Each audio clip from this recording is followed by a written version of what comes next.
He came into this world weak as hell. But once the strongest SS rank mage took him in, things changed. The kid had nothing going for him but pure grit. Went through brutal training day and night. Body pushed to the edge, but willpower never broke. Years went by and the same boy who couldn't even cast a basic spell turned into someone you don't want to mess with. Not even his master knew it. But buried deep inside him was a dark magic strong enough to flip the whole damn world upside down. A kind of power that stuns anyone who sees it. It kicks off in a wrecked city, where this woman spots a boy named Lloyd just standing there, staring at something. We don't know what he's looking at yet, but she sees something in him. She figures if this kid joins her, she might have a shot at taking down the demon lord. Without holding back, she pulls him in for a hug, while he's still standing there spaced out. Not long after that, she takes him back to her place and casually shows him some fire magic flames shooting straight out of her hand. Lloyd's eyes go wide. This is the first time he's seen anything like it. But the woman doesn't wait around for awe, she tells him flat out to do the same. Or he's not eating that night. He doesn't have a clue what he's doing, no instructions, no idea how magic even works, but he gives it a shot. By the time the day ends, the kid somehow manages to summon a small flame. She's a little impressed, but not nearly enough. Instead of praise, she lights him up in flames, reminding him that he's still got a long road ahead. The next day, she teaches him how to pull water out of the ground with a kick. First try, Lloyd nails the move, but all he gets is wet dirt. She's not impressed and punishes him by soaking him completely. She throws wind magic into the mix too. And as the training keeps going, within just a few months, Lloyd's already pulling off ice magic like a pro dude, makes a full ice statue that looks exactly like her. Lloyd, thinking he's finally earned some respect, starts calling her his master. But she still ain't satisfied. She thinks he's still weak, so to prove how far he's got to go, she makes the statue grab him with magic, then grows it bigger before smashing it to bits. Seeing the power difference firsthand, Lloyd decides to push even harder, doubling down on his training without taking breaks. Then one day, she drinks too much and ends up sick as hell. Lloyd walks up and heals her in a flash. Turns out, she even taught him healing magic somewhere along the way. She gives him a hug for that, but then goes right back to her usual self, saying it still ain't enough, and sends him off for more training. After months of non-stop training, Lloyd's master is sitting with a grimoire in her hands, looking uneasy. Something in that book's clearly bothering her, and before she can even process it, Lloyd walks into the room. The grimoire slips right out of her hands, and when he picks it up to give it back, something triggers the moment he touches it. His body drops instantly. Kid faints on the spot. That's when she realizes Lloyd's got the potential to be one of the chosen two. The way she mutters it sounds like she's a chosen one herself, though it's not crystal clear. Either way, she doesn't want him ending up like her. She's seen what overconfidence can do, so while he's knocked out, she kisses his forehead and slips a spell on him, one that probably keeps his powers in check. Next morning, she brings up something new, calls him a white mage, says that kind of mage focuses on helpful magic, stuff that benefits others.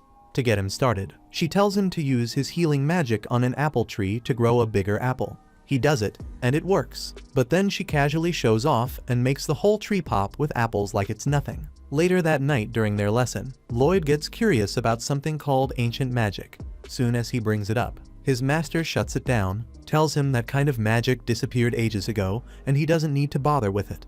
Instead, she keeps him moving forward, teaching him advanced stuff like space magic, basically the power to summon or unsummon items anytime you want. Training picks up speed, and one day she decides it's time to really push him. She blindfolds the kid, dumps him deep in some forest full of monsters, hands him a tiny kitchen knife, and tells him to survive for a whole week using magic alone. Then, with zero hesitation, she vanishes in a flash, leaving Lloyd behind terrified and lost. A few seconds later, a wolf monster shows up, charging straight at him. Lloyd panics and runs for his life, eventually scrambling up a tall tree to catch his breath. While catching his nerves, he uses space detection and manages to locate his master's house far to the north. So he sets off on foot. When night hits, he uses healing magic on wild fruit to ripen it and eats that for dinner. He finds a cave to hide in and starts thinking of ways to boost himself. That's when he comes up with something smart. He takes the spells he already knows and tweaks them to raise his physical stats when he casts them. One by one, he starts building his magic up from scratch.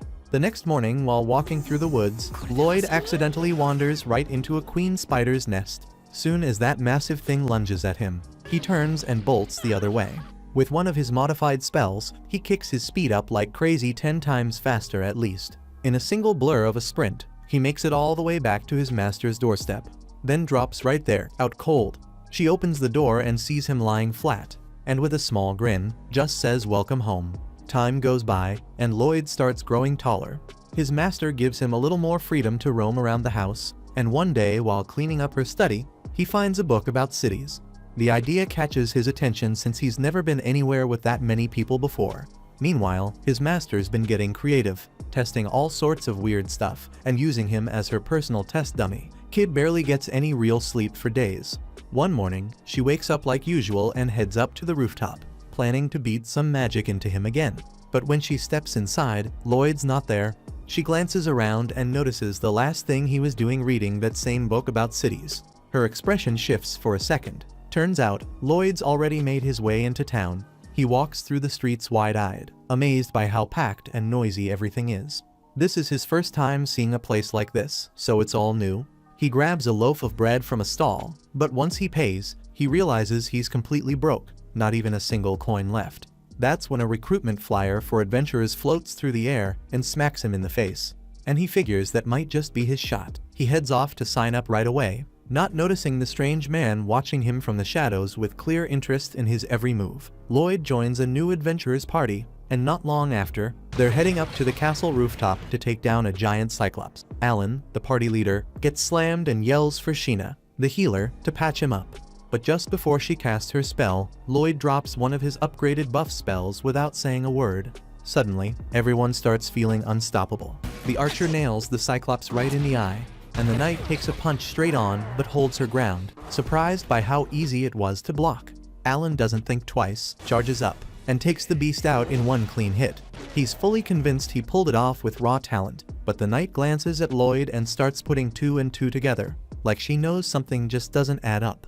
Now that the cyclops is down, the crew rides back into town, and Alan's getting the royal treatment. Folks can't stop cheering his name like he's some kind of legend, all because no one else had been able to take down the Cyclops of Abaddon Castle. The reward for the job turns out to be massive, but when it's time to split the cash, Alan tosses Lloyd 5 measly coins, saying that's all he gets since he's just a rookie D-rank adventurer. Lloyd takes the money without saying a word. When Alan suggests they toast to their victory, Lloyd politely dips out, saying alcohol's not his thing. That rubs the party's mage the wrong way. She gets all dramatic about him ditching the celebration. But Alan shrugs it off and says no big deal. They can always find another white mage if needed. And it's not like Lloyd did anything worth bragging about in the first place.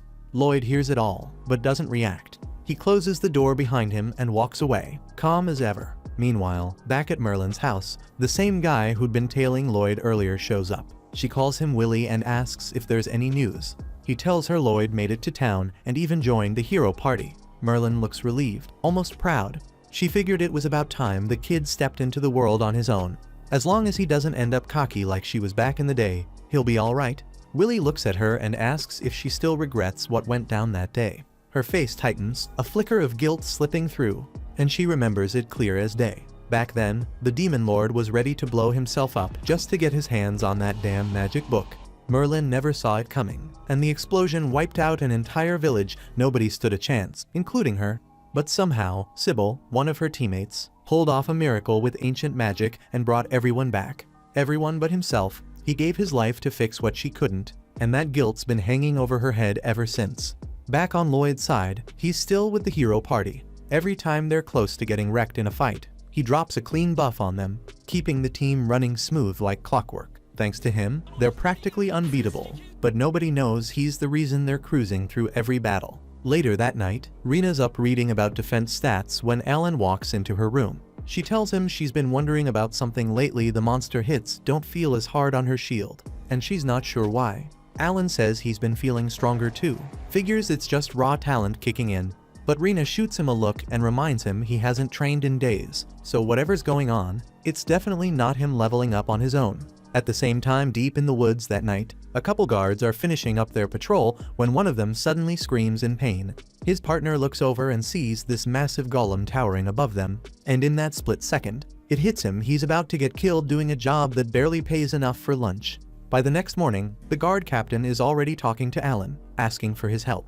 Turns out the guys on patrol were killed in a brutal way, and they're guessing a golem was behind it. Alan, being Alan, says he'll take care of it, He figures a golem's no big deal. Later on, they head out to where it happened. Thanks to Lloyd's tracking magic, they manage to find the golem hiding out in a cave behind a waterfall. Since Lloyd's keeping everyone boosted, the whole team takes it down without breaking a sweat.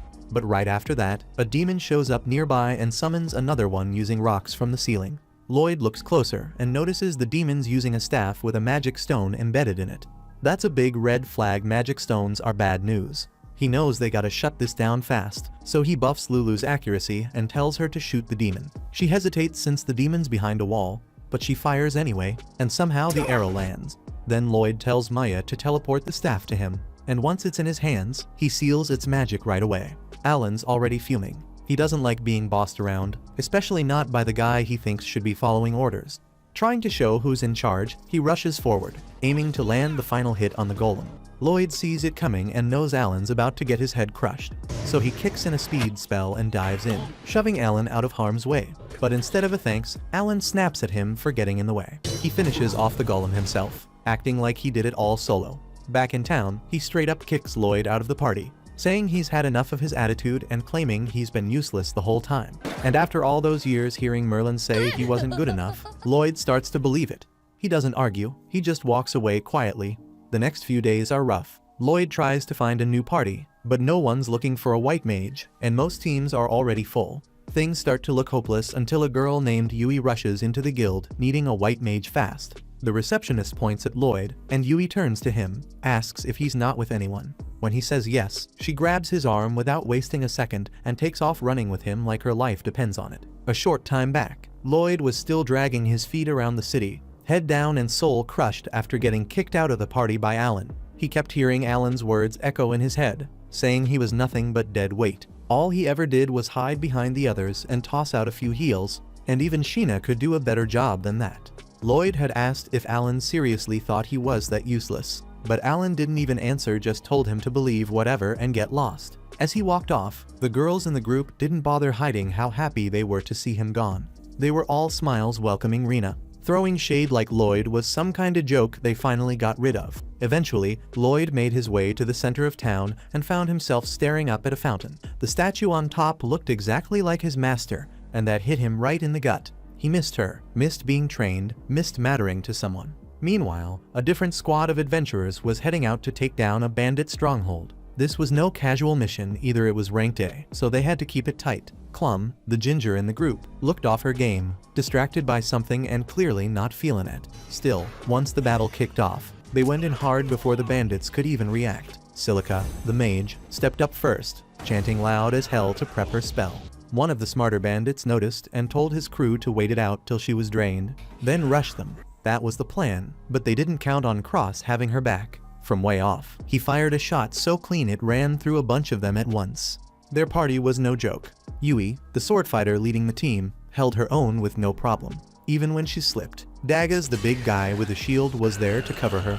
Clum came through too, casting a buff that jacked up Dagaz's strength, letting him smash through the front line like a beast. The bandit boss saw the tide turn and tried to make a break for it, but Yui was already in his face. She told him to stand down and not make it worse. He yelled at her to explain who the hell they were and why they stormed the place.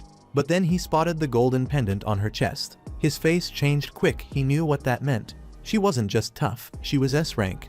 Every single one of them was, which meant they weren't just here for a job, they were the kind of folks everybody respected and paid attention to. The boss bandit pulls out his final move, thinking that even if this crew's S rank, there's no way they can handle what he's about to drop. He slams his staff to the ground and fires off a summoning spell, bringing up a massive golem straight from the earth. This thing's built to resist magic, which knocks Silica and Clum out of the fight completely. Even Cross knows his arrows won't do much against that kind of tank, so that leaves just Dagaz and Yui to go toe-to-toe with it. Yui doesn't flinch. As team leader, she steps up and hits the golem head-on, slashing with full power. But the thing doesn't even blink. It tanks the hit like she tapped it with a stick. She yells for Clum to give her that power up, but Clum's out of it again, totally zoned out. Yui has to scream at her before she finally reacts and casts the buff. That one spell kicks Yui's strength into overdrive, and with that boost, she cleaves the golem clean in half like it was made of paper. With the job wrapped up, they round up all the bandits, including their boss. Afterward, Yui pulls Clum aside for a talk. Clum straight up apologizes for blanking out and says she's not cut out to be an adventurer anymore. Yui gets it though. She knows Clum's mind's been on her sister Sylvie, and she asks how Sylvie's doing these days.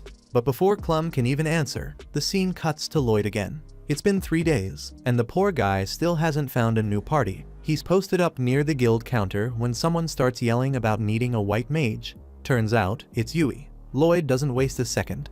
He steps up and tells her he's a white mage, and Yui doesn't even ask for his rank. She grabs his wrist and drags him straight to her crew's base.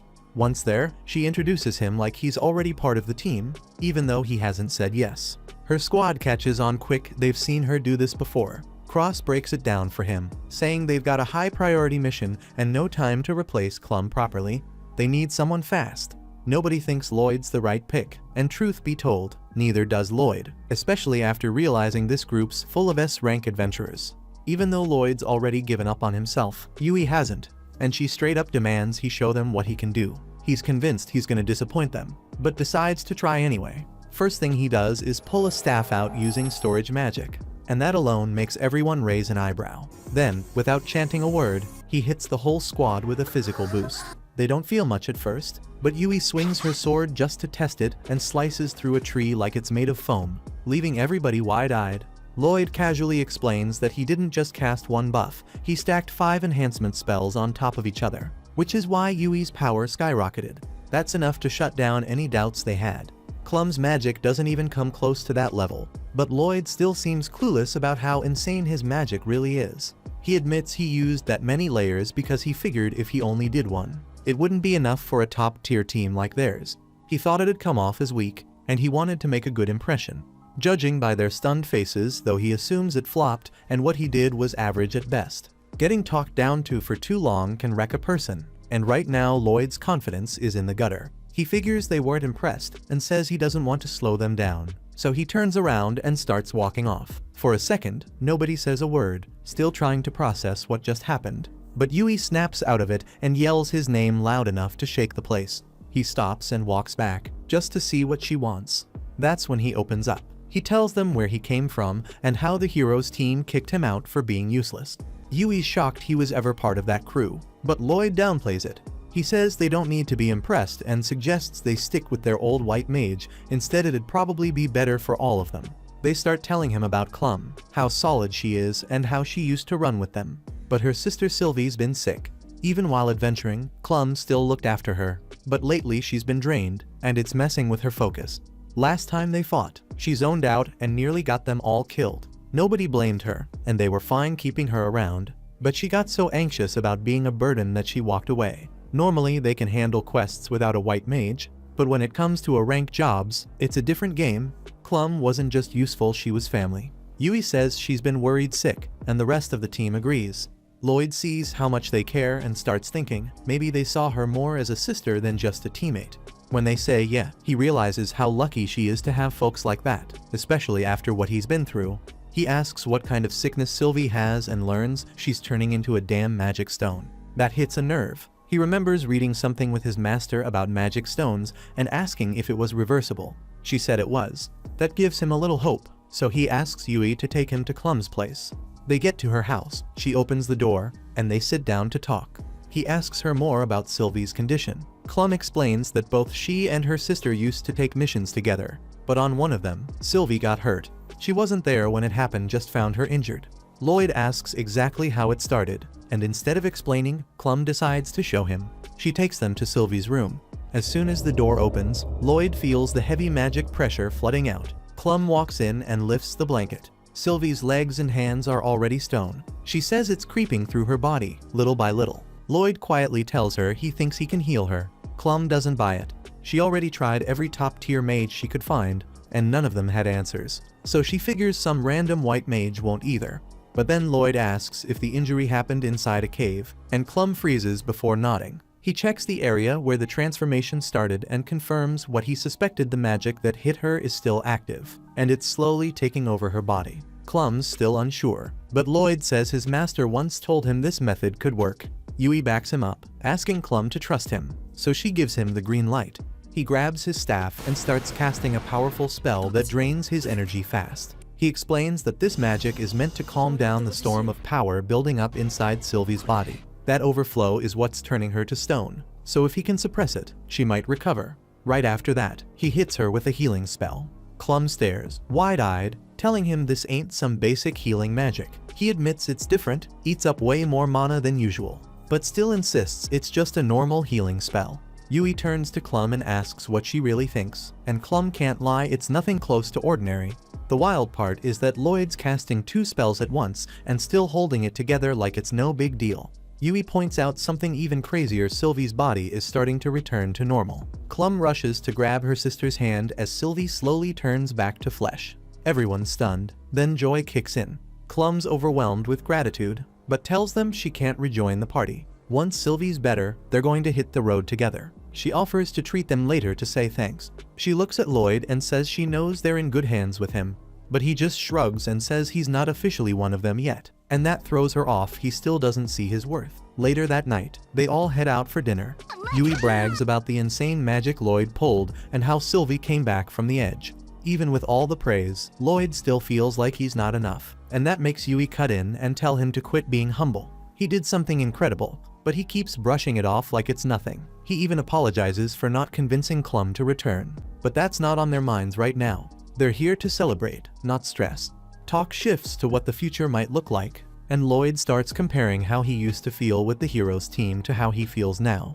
That's when he speaks up and says he wants in. The group freezes for a second, caught off guard since he turned them down earlier, but then they smile. Turns out they were hoping for this moment. Now he's officially one of them. Soon after, they throw a welcome party for Lloyd and tell him to eat all he wants since they're covering the tab tonight. He dives into the food like he hasn't eaten in weeks, and his new crew can't help but laugh watching him. They ask if he was starving or something, and Lloyd says the food in this town tastes incredible. That catches them off guard because the food here is known to be pretty basic, but he explains that compared to what he grew up eating, this stuff's packed with flavor. Yui's now curious about how he grew up, so he says he used to live with his teacher, who'd make whatever she could grow in her garden. Sometimes it was random wild mushrooms, other times she'd just roast up some beast meat with 0 seasoning and hand it to him. That's when he picked up cooking, but even then, he never made anything half as tasty as this. Yui doesn't care much about the food now, she's way more interested in the person who taught him magic.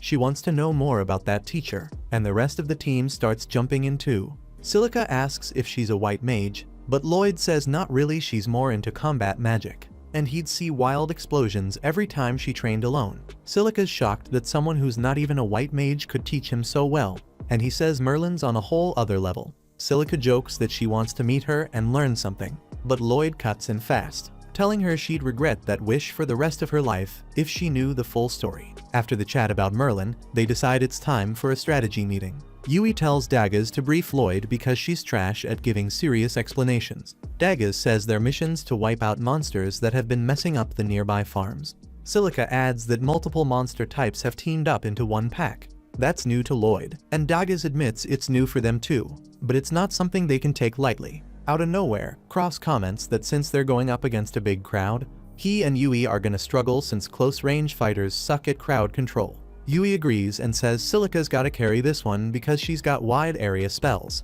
But even Silica's stressed, saying those spells burn through mana way too fast. Yui turns to Lloyd asking if he's got any offensive magic in his arsenal, and he says he can cast basic stuff, but the outcome's usually kinda underwhelming. Daggers shifts gears to the plan itself, saying he and Yui will lure all the monsters into one place so Silica can hit them hard.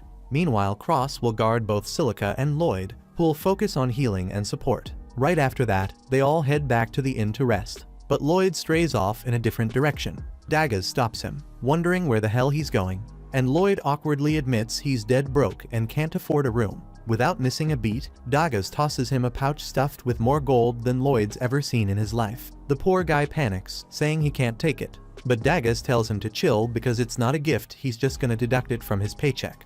Lloyd can't argue with that and promises to bust his ass repaying every coin. Next morning, the whole crew gathers outside the inn, with Yui dragging herself in last. She looks around and asks where the hell everyone's luggage went. Turns out, Lloyd already stashed it all inside his magic storage, which blows her mind. She immediately hands him her stuff too, and he packs it in like it's nothing. Yui and Silica start hyping him up like he's some genius, but Lloyd says he could show them how it works. They all freeze, stunned that anyone could learn this skill, and he tells them it's not that hard, though boosting its storage size takes some effort. With that, they finally set off on their mission. While walking, Lloyd starts to understand how good it feels to have fun even during a quest. Since they didn't have to carry anything, they reach their first camp spot way ahead of time. Lloyd unloads their gear from storage and helps set up the tents. Yui's already eyeing the river, ready to go splash around, but Dagas shuts that down, saying they still need firewood and food. Lloyd steps up to grab the firewood, and Yui thanks him for cutting down their chores. Then she pulls Silica along so they can take a quick bath, and while they're off, Lloyd heads into the woods to collect dry branches. Lloyd spots a fruit he used to eat when he was a kid, so he grabs a handful to share with the crew. Right then, a loud scream tears through the trees. It's Yui. Without thinking, Lloyd bolts toward the sound and finds a huge serpent monster going after Yui and Silica, both caught off guard with no weapons in hand. Lloyd throws himself at the monster, forcing its attention off the girls.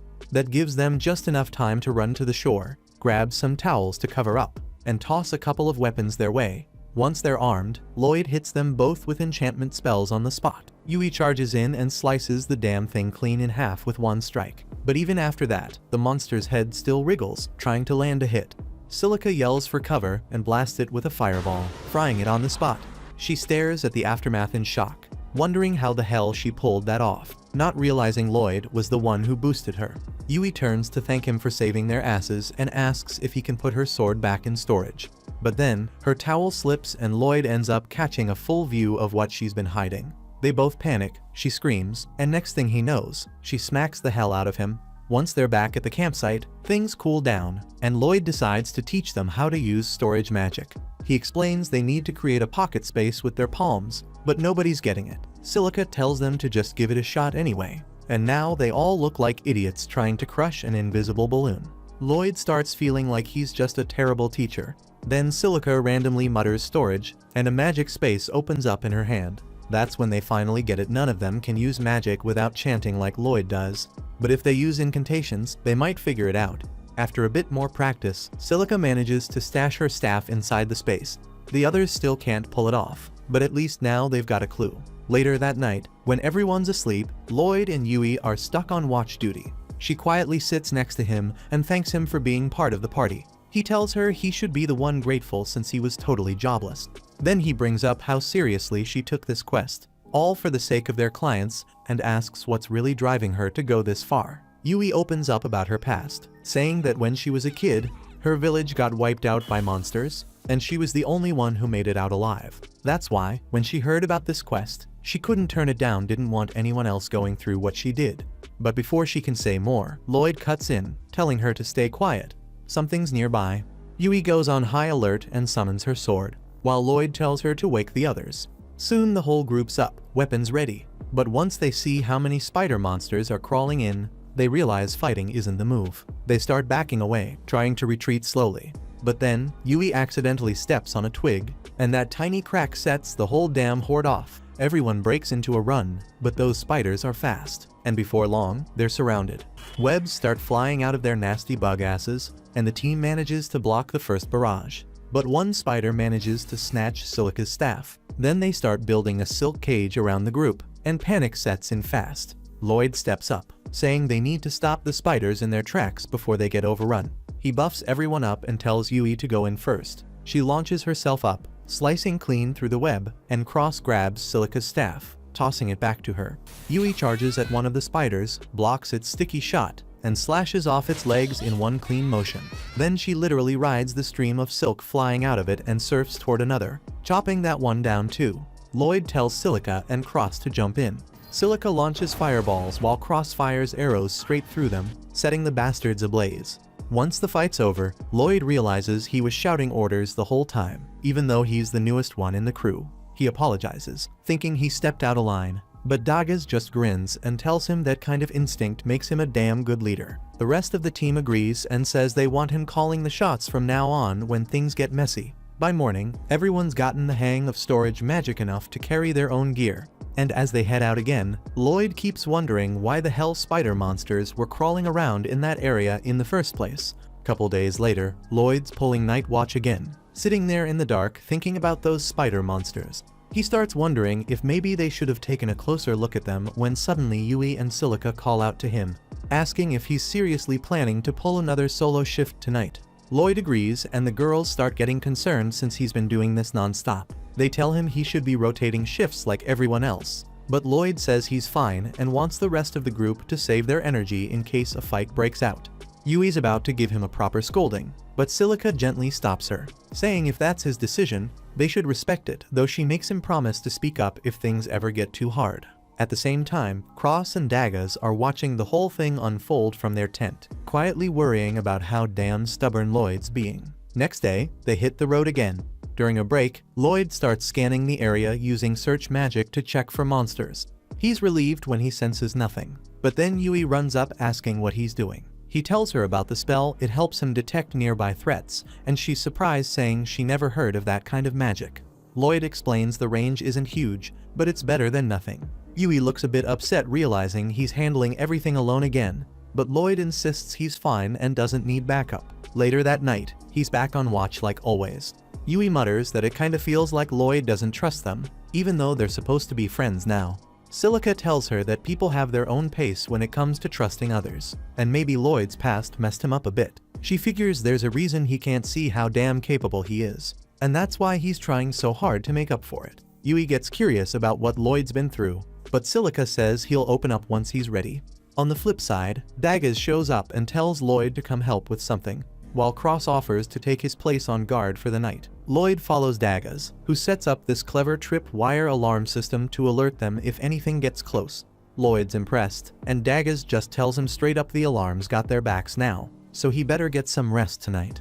Lloyd shrugs, says there's no need for all that, claiming he can handle the job better than some alarm setup. That's when Daggers steps in, staring him down and asking if he even trusts the crew he's traveling with. Lloyd insists he does, but Daggers isn't buying it, says his actions tell a whole different story. Right then, Lloyd starts remembering what Merlin and his old boss used to say, calling him useless and green. He admits that if he slacks off, he might drag others down. Daggers just smirks, tells him to go ahead and be a burden if he needs to. That stuns Lloyd, not getting what he means at first, so Daggers breaks it down. They formed this party to back each other up, to cover what no one could handle alone. It's normal to cause some trouble now and then. He tells Lloyd to lean on them more, and for the first time Lloyd hears something like that.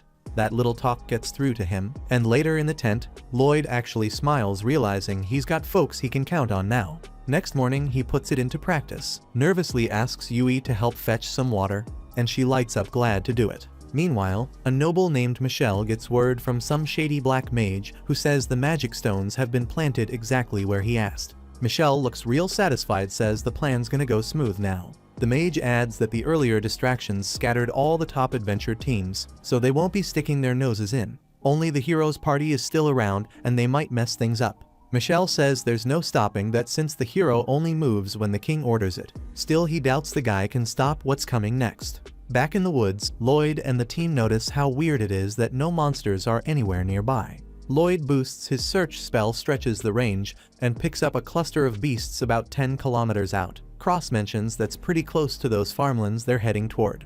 Before Lloyd can explain more, Yui cuts in, asking if he can really scan that far out. He nods and she flips out, shouting about how he said the range was way smaller the other day. Lloyd casually says 10 kilometers isn't that far, but she starts yelling again. But the rest of the group jumps in, telling her to chill out and focus on the real issue.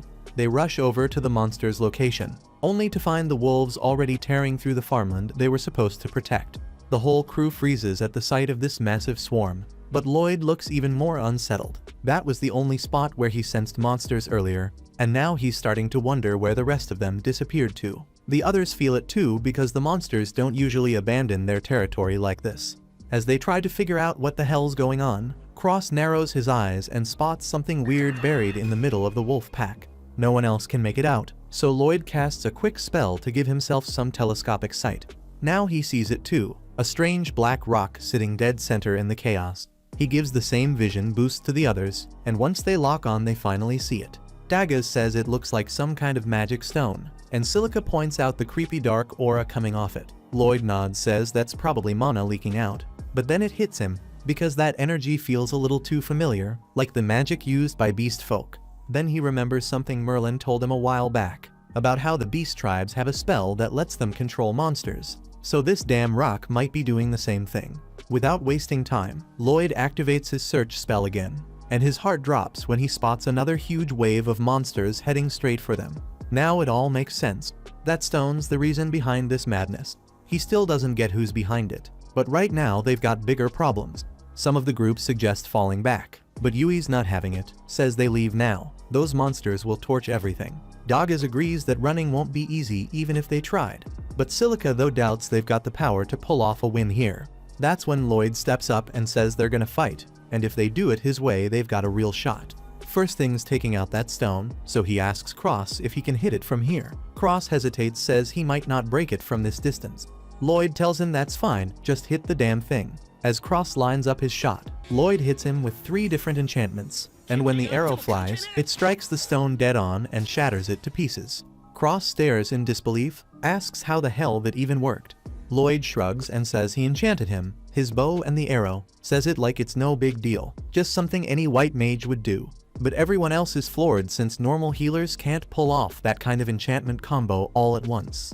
Right then, they notice the wolves turning on each other. With that cursed magic stone gone, their natural aggression kicks back in. That's exactly what Lloyd had planned, and he grins saying the first part of the plan worked. Problem is, that giant horde still charging through the forest hasn't stopped. Moments later, the monsters burst out of the woods. Silica steps forward alone to face them. They keep closing in fast and furious, but Lloyd waits till the very last second before giving her the go. She snaps into action, unleashing a tornado of fire that roasts everything in its path. The crew stands frozen, stunned by the sheer power she just dropped. Lloyd quickly tells her to keep hammering them with wind and fire spells. Then he runs straight to Cross. That blast left the field covered in smoke, which blinds the flying monsters, but also hides them from the team. Lloyd links his mind with Cross using telepathy, then uses his search magic to lock onto each airborne target. Now that Cross can see them through Lloyd's senses, he picks them off one by one, not missing a single shot. In the middle of all this, Lloyd hurries back to Silica for the final part of the plan, but she's out of mana. He doesn't even hesitate, dumps a surge of his own into her like a damn human battery. The boost hits hard and drops him to his knees, but he tells her not to worry and just casts the next spell. She listens and calls down a heavy rain that douses the spreading wildfire before it gets out of hand. It drains her completely, and she drops to the ground, but Dagas catches her right in time. Yui rushes over, tells her she did amazing, and that now she and Dagas will handle what's left.